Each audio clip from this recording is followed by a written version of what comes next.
In 1959, 9 experienced hikers fled their tent on a remote Russian mountain and walked barefoot into the freezing dark. All 9 died. For over 60 years, no one could say why. A tent cut open from the inside, crushed chests with no outside wounds, a missing tongue, traces of radiation. Every theory had to explain the impossible, and every theory had to answer 2 questions. What made 9 calm people run for their lives? And what crushed them with no mark left behind? For decades, the obvious answer was an avalanche, and for decades, it was thrown out. The slope was too gentle, barely 20 degrees. There was no wall of debris. The tent was still standing. Avalanches don't work like that, or so everyone believed. Then there were the bodies. Some were found half-dressed, almost naked, in killing cold. It looked insane. It wasn't. It's called paradoxical undressing. In the final stage of freezing to death, the body feels like it is burning, and victims tear off their own clothes. It explained the fire by the cedar tree, the clothes taken from those who had died first. Piece by piece, the cold was explaining itself. But that left the hardest question of all. Why did they cut their way out and run in the first place? One writer found a chilling answer in the wind itself. As it raced over the dome of the mountain, it could have spun into a vortex and begun to hum. Infrasound. A sound too low to hear, but low enough to feel.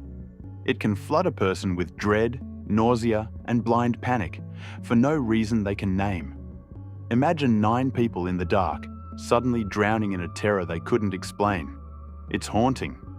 But the science was shaky, and it still didn't explain the injuries, because the injuries were brutal. A skull fractured by enormous force, chests crushed like a car crash, and almost nothing on the surface. And then there were the lights. On the same night, other hikers miles away saw strange orange spheres drifting across the sky.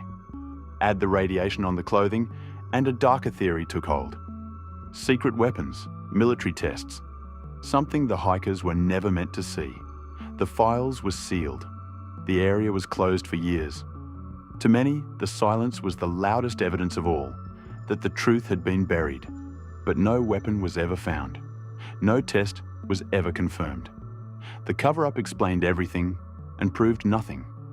Then, in 2021, 2 scientists in Switzerland decided to stop guessing and start calculating. Alexander Puzrin and Johann Galmer rebuilt that night inside a computer, using the same snow physics that animates Hollywood films. And they found something everyone had missed. On a slope like that one, a rare kind of avalanche really is possible. A slab. Here is how. To pitch their tent, the hikers cut a flat shelf into the slope, with a wall of hard snow standing above them. All night, a fierce downhill wind piled more and more snow onto that wall, the pressure quietly building just above their heads. Then, hours later, a single heavy slab broke free and slid down, silently, onto the sleeping tent. A block of dense snow, dropping onto a body lying on a hard floor. That can break ribs and skulls and leave the skin untouched. The injuries finally fit. Hurt and buried, they cut their way out. They dragged the injured down to the trees. And there, in the dark, the cold finished what the snow began. The delay, the flight, the injuries. For the first time, one explanation fit nearly all of it. 62 years later. Nearly. Because it still doesn't explain everything.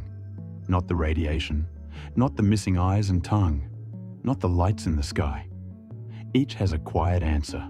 A glowing lantern, scavengers and a stream, distant rockets in the night. But quiet answers rarely silence a mystery this loud. And so, officially, the case remains exactly what it has always been. Unexplained. 60 years later, science may have finally caught up with Dead Mountain. But for 9 young people who walked into the dark and never came back, the answer came far, far too late. They went looking for a mountain, and they became its greatest mystery.